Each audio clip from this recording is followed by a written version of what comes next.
My father demands that I give my half-sister a job and a piece of the land I inherited from my grandfather after he abandoned me. They tried to attack me, but they all ended up on the floor. My dad and his siblings hated my grandfather for good reasons. Growing up, their dad was an abusive alcoholic towards them and my grandmother.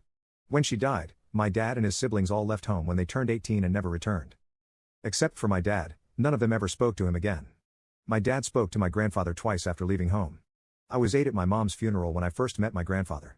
He approached me, kneeled on the ground in front of me, and introduced himself, asked how I was doing. But before I could say anything, my dad had pulled me away from him. He yelled for a bit, then dragged me away. I was 11 when I met him again. When my dad dropped me off at his house and left me there. A few years later, I discovered it was because my dad's new wife didn't want me around. You might think my dad was a posse for doing that. I know I did, but it turned out to be the best thing he could have ever done for me even if I hated him for it. My grandfather and I became very close. His alcohol-filled days were long behind him, and he taught me everything. He owned a lot of land. A lot of land. He taught me how to grow vegetables, farm, maintain the property and look after the land, care for the animals, and hunt, and push me to get an education. I was happiest when he and I were working the land together. During all that time out on the land, working on one project or another, he told me of his life and what he had done to his family. He didn't make excuses. Didn't try to reason away his behavior. He told me of all the hurt and pain he caused. When I asked why he didn't try reconciling with his children, he said they can't forget what he put them through. He understood that and accepted it. I was 26 when he died. I called my dad to let him know. I had to tell him who I was. He didn't stay on the line long. Told me to take care of the funeral, then hung up. Knowing what I knew of his childhood, I didn't blame him, but he didn't even ask how I was. The resentment I already had for him grew. After the funeral, a young woman introduced herself to me at the wake. She was my cousin. I knew my dad had siblings, but that's all I knew. I had never met them, didn't know anything about them. So I didn't call any of them to let them know about my grandfather. I asked how she knew, and she told me my dad had called her mom. She spent a few days in town after the funeral, and we kept in touch after.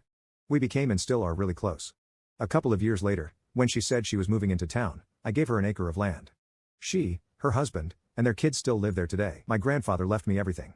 None of my dad and his siblings contested the will. My cousin told me her mom didn't want anything, not 1 cent from her father. I guess the rest of them felt that way because neither I nor my lawyer ever heard anything from them. Until last week, my dad called me. His daughter needs a new start. Apparently, she wants to move my way to help with my businesses. I have a few small businesses I run off my property. A working farm where people can stay for a few days to experience farm life. I have a few money-making ventures. Now my half-sister, whom I'd met just one time before I was shipped off to my grandfather, all of a sudden wants to help me. I have all the help I need. I don't need hers. I told my dad I would think about it. He's been sending me texts every day, several times a day, asking me about the property and the businesses, suggesting roles his daughter could fill.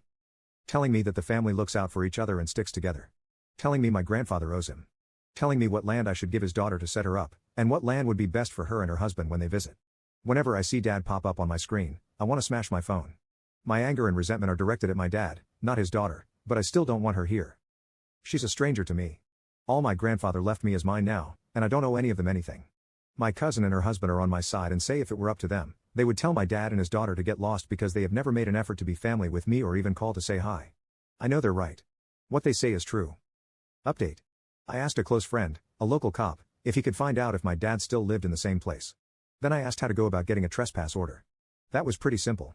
I left the police station with one in my hand and my dad's address. I then asked another close friend if he would accompany me to my dad's house.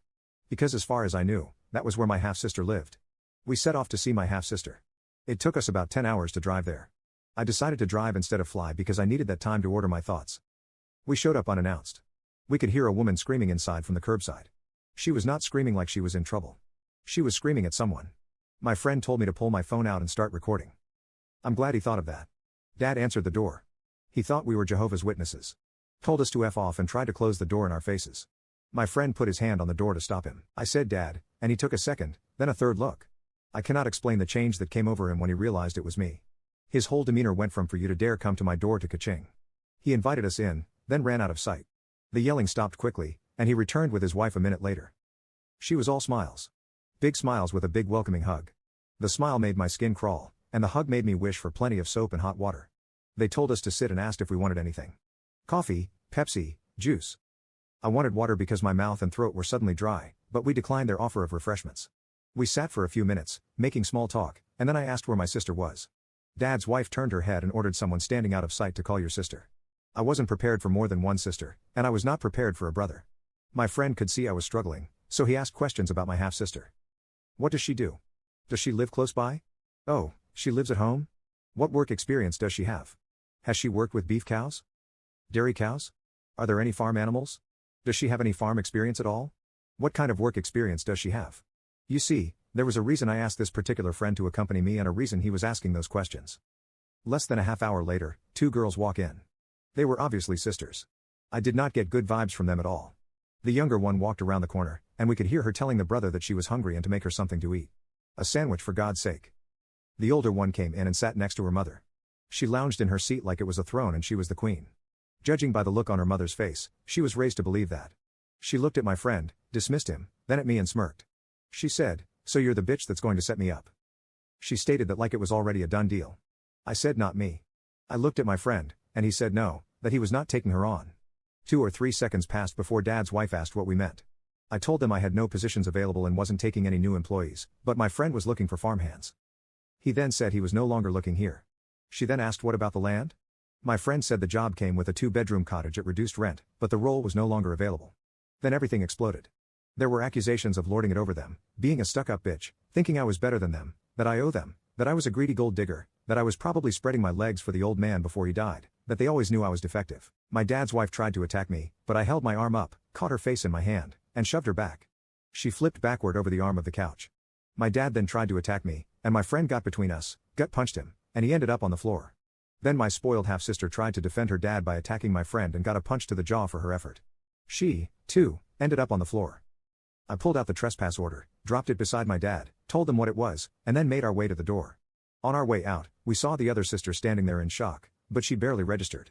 I was too busy staring at my brother. He was handsome, but had scratches on his face and a swollen lip. We were supposed to drive straight home. That was the plan, but I couldn't leave. I couldn't, and my friend wouldn't leave me there alone. We got a hotel and spent 2 days watching my dad's house. I finally saw my brother leave and followed him to a grocery store. I waited outside for him to come out. He freaked when he saw me. He told me I had to leave and return to my farm and that his sisters were discussing what they would do to me if they got the chance. I said they didn't worry me. I approached him slowly like he was one of the rescues in my stables. I spoke calmly, hands at my sides but in full view, no sudden movements. I spoke to him for several minutes about the property, what we do there, what we offer. I asked if he had a phone, then gave him my number, told him he could call me, text me anytime, day or night, and I'd answer. I backed off then. I told him I'd wait for his call. He texted me on our long drive home and asked if I had any dogs. It's been roughly a week since. He texts me every day, several times a day. He called me at 2 a.m. last night. We talked for an hour about the dogs, and at the end of the call, he told me he would be 18 in May. He wants to ask if he can come here when he can legally leave his parents. I will pick him up myself on the day of his birthday if that's what he wants.